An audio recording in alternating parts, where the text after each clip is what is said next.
So this next video, look at the branches sway. Look at how they just sway so gently in the breeze. This next video that I'm going to make is my perspective on breathing freely. The very important freedom to breathe freely. And to breathe air, regular air, instead of carbon dioxide air. I'm going to share my experiences. Anyway, so I want to share today, some of you may be aware, and I think if you're listening to some of the posts that I do or my story. But anyway, my husband and I and our daughter, Katie, are going to be joining an anti-mask rally at the Capitol this Saturday at 6 o'clock. And I'm going to say the word mask because who knows, with the loss of freedom of speech that's happening, this could be taken down, and it may. And so some of you may be curious, how did we come to this point? What things set us up to do something? Some people might think that's really extreme, given what a lot of people and authorities and a lot of people have said. So I want to share my perspective and what's happened in my life to set me up and to think this way and to actually believe very strongly this way. To set this stage, to kind of set the stage a little bit, I need to tell you a little bit about me. So I'm not good at math, not good at science, not good at understanding complex chemistry, complex processes, nothing like that. Put together something with all these instructions. At this point, I'm not good at doing anything like that, and it always could change.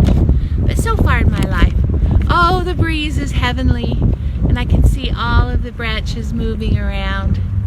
But at this point in my life, that is not what I'm experiencing my life to be at this point. It could change. I always say that.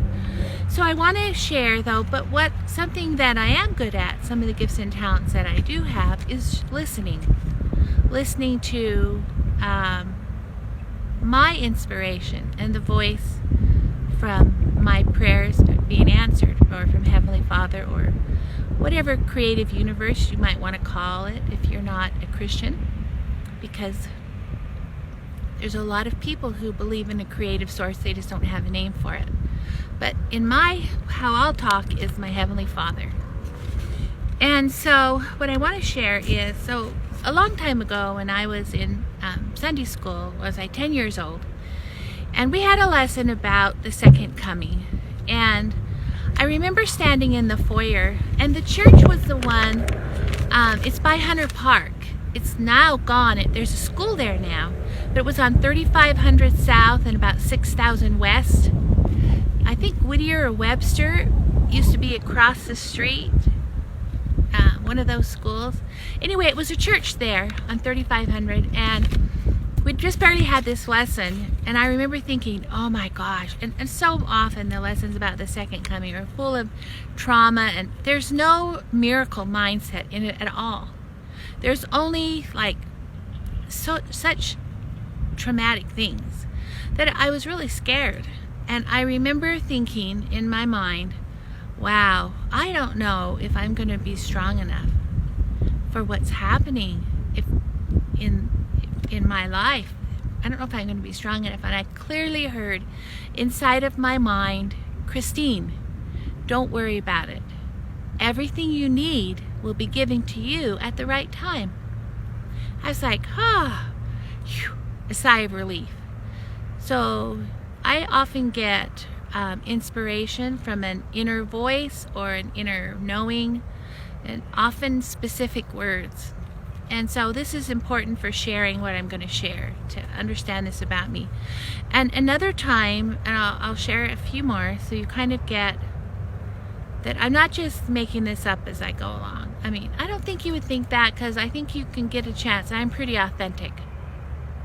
I really don't like people who put on shows. I'm pretty authentic. Anyway, well, it's not like I don't like them, but I just don't want to be that way myself. Anyway, another time as I had lost my scriptures, and this was in our first house a long time ago, and I'd prayed to find them, couldn't find them, and so I just thought, okay, I guess I have to buy some new ones. And so I bought some new ones, and then one night when I was kneeling down to pray, I heard as clearly as I could in my mind, Christine, your scriptures are under your bed and the cat's in the garage. It was summertime. Jeff was already asleep. I got up immediately, opened up the garage door, and the cat, our cat, it was an outside cat, our cat ran out of the garage. She was so happy to be out of that hot garage. So grateful. I just have a tender spot for animals, and because they rely on us to take care of them. And I'm so grateful that the Lord answered that prayer in that way. And the next morning I got out my long broom and went and sweeped and just did this long, whatever, sweep you can call underneath my bed. And sure enough, my scriptures were there. And then I'll share a funny one. And so it's in this book here. It's in my journal. Let me get it. The wind's going to blow things away and my water's going to tip over. This is a journal my daughter made for me. Isn't that so cute? She knows I love Tree of Life stuff. So one year for Christmas, she made me this journal. So it's 2014.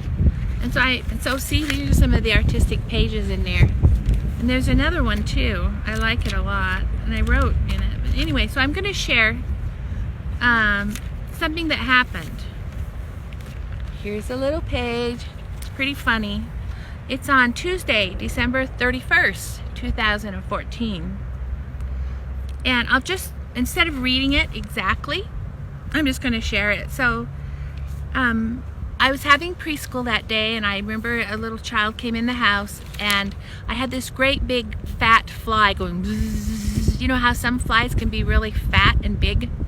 Anyway, this great big fat fly came in and was buzzing around a student, and I'm like, oh my gosh, December 3rd, where did this fly come from? And it's like, wow. And so later on in the day when the kids were playing, I kind of turned off the lights, and of course I left the light on in my office so the fly would come into the lighted room. And I got my fly swatter and I was ready to run all around, and I was running all around trying to swat this fly. And I heard as clearly as anything, Christine, stop, hold still. The fly will come to you. I'm like, okay, I'm going to listen. So I did. And sure enough, this big fat fly, it went like this. It went in circles, around and around, and it landed at my feet, turned towards me. And I got my fly swatter and swatted it. And I really got, because I'm kind of intuitive, I got that the fly just really didn't want to be around. There's nobody there. It's December 31st. But when you chase after things, their immediate responses are going to fly. So when I could hold still. So that's a little story to share about how inspiration can come to me. And it'll come to you, and you may have the same thing. And as we develop it, I really worked hard. Written in my journals, listened, wrote stuff down. I was like, wow, is this really from Heavenly Father? Is this my mind? And a lot of self-introspection, a lot of that over the years in the journals that I have. So now I want to get to the now that you have a little bit of background about me, so you're a little more comfortable maybe with some of the future things I'm going to say. But anyway, so about the middle of May, our family was getting together for a birthday party. And already by that time, I had become aware that I was no longer addicted to sugar. And that's into chocolate and to this addiction that I had with sugar and chocolate. Craving all that stuff all the time. Anyway, so that was already taken care of by then. And so we were getting ready for a family party. And so I was going to meet Katie at Sam's Club, and I'd already done some running around. I was really hungry. And at this point, that was this year, in 2020, we hadn't yet had it was just people could wear a mask if they wanted to. There was actually a freedom of choice there at that point. And so I was not wearing a mask because, as you've maybe gathered, freedom is a real big deal to me. Anyway, so I was getting ready and I was starving and I wanted to go to Cafe Rio.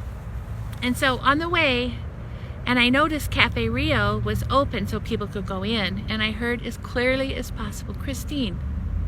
As I walked in there, I heard, look at all these people who are here serving you, and they're wearing a mask, and they're serving their customers. Can you imagine the love for them to wear a mask and to serve you? It's like, wow. And I immediately felt this huge love for everyone there, willing to do that. And I felt this love was pretty powerful. And then so I got my lunch and I ate it, and then Sam's Club is close by, and I was meeting Katie. And just before I was going to go into Sam's Club, I heard, Christine, I want you to wear a mask the whole time you're in Sam's Club. I was like, really? Huh.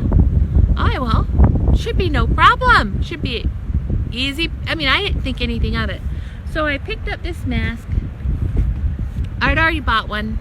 This one, you know, from Osborne Sewing Apparel. I had two of them actually. So I said, no, it won't be a problem. So I put it on, and I met Katie, and she was immediately shocked. And I said, never mind, Katie. I'm supposed to do this to see what it's like, you know. And we were there for quite a while because we had a lot to figure out, a lot of things. So I think in total we were there for about 2 hours. We didn't know everything was, and we had to pick up a lot of stuff for a family party. And it was a horrible experience. I immediately got like dry mouth, and even though I had water with me, which I always do, I was constantly drinking water. I even got hot flashes, which I never have. I don't have them anymore. I'm kind of done with that stage. And I felt dizzy and disoriented. But I kept that mask on, even the top part here, the whole time, because I wanted to do the experiment that I heard I should do. And when I got done with that, I'm like, oh, when I got outside the store, I said, oh my goodness, that was awful. I feel horrible. And Katie was like, Mom, are you okay? You know? And I said, not really, this is terrible. And so that was that experience. And then I'm going to fast forward to, so another time,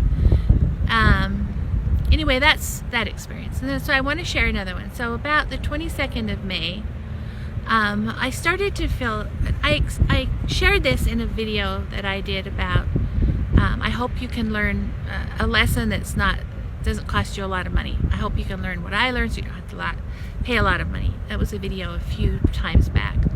But the long story short, I was feeling ill, and I'd eaten so much, well, I ate a breakfast and lunch, and then I came home from an appointment, and I felt that I was eating everything I could think of, because a lot of times you get the signals mixed up, when to eat and when to drink, when to eat and drink. And because I carried a water around with me all the time, I thought I had enough water.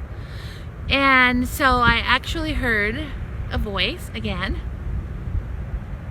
I think it's my spirit actually. But I heard a voice at Christine, you need to go to emergency. And I'm like, what? Really? Yeah, I want you to go. Okay. So we went to Pioneer Valley. It's the closest one, the one that's covered by our insurance. And we went there, and long story short, I found out that I was dehydrated. And then I had an IV. So of course when you go there, you have to wear a mask. So I put the mask on. And the doctor who checked me, we checked out all these different possibilities, what it could be.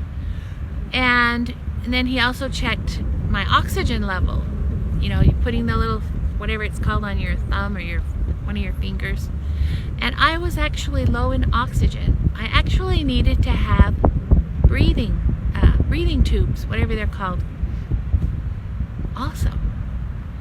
So that was pretty interesting to me. And I know that I could breathe, and I don't have any problems with that. I think maybe when we had kids, I don't know if when we had children, if they gave you oxygen. I don't remember that. I had 5 children. I don't remember if they did that. But that's the first time since then that I've had to have oxygen. So that's my experience, my 2 personal experiences with wearing a mask for more than, and now since I don't have a choice. When I put, of course I can't wear these because they're way too strong. So I just put this one on under my nose when I have to go to stores so I can breathe. And so far no one has cared. And if they did say anything, I would just say, well, I don't think you want me to faint, do you? I would tell the truth. So what I want to share is I honor and respect and love those of you who can and who love people enough and who feel that there's enough threat out there that you are willing to wear a mask all the time, and you can find, even if it's uncomfortable, you're willing to do that because you care about other people, and you also want to make sure that you don't cause any harm to other people. And I honor, love, and respect you, and I see where you're coming from, and I have that love towards people who can do that. And also, in the same token, I know that the buck stops here. And if I were to wear one 8 hours a day or at a job, I know it would not be well for me. It would not be good for my own personal health. I have a girlfriend who had to have a little procedure done, so she went to a hospital and she had to wear one for 2 hours. And her experience was, she said, Christine, I felt disoriented and dizzy, and I got a really bad headache. So that's your body talking to you. I don't know about you, but I love my body. It's been through a lot to get me where I am. It's my temple. It's done a lot for me. And I like to listen to it. So, this is my point of view. And I know we've had grandchildren who text their mom and say, Mom, I can't breathe. At school, I can't breathe. So they had to find other ways. So in this land of the free and the brave, there are some things that don't match constitutional principles. But that's another story. That's another one altogether. But anyway, so that's my experience. And I love people. And I can see everybody's point of view. And I also see mine. I have another Facebook friend who has been through a lot of sexual abuse in her life. And she's an adult and she has children. And she can't wear a mask. It brings up a lot of trauma from her. But I'm just so curious. What happened to our right to breathe free? To freely breathe without constriction. To breathe fresh air. It's interesting, isn't it? Breath of life.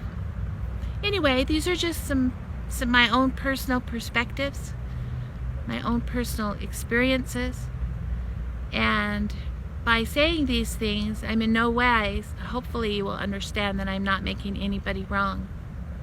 I know people have to work, and right now OSHA requires that if you're around people you have to wear a mask, and I'm grateful that we actually moved so that it's a choice, because when I considered going back and I understood that I would have to wear a mask and that part of my job would be requiring children, beautiful children, to wear one too, totally goes against my conscience, my spirit. It does. So I can love in a different way than some of you others.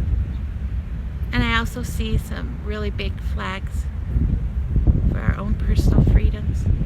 Anyway, that's where I'm coming from. So if you want to join us, we'll be there Saturday at 6 o'clock at the or I don't know if you could say anti, but the MASK rally of the South at the Utah State Capitol. Have a good day. No matter what you choose, you're still loved by God. Thanks so much. Bye.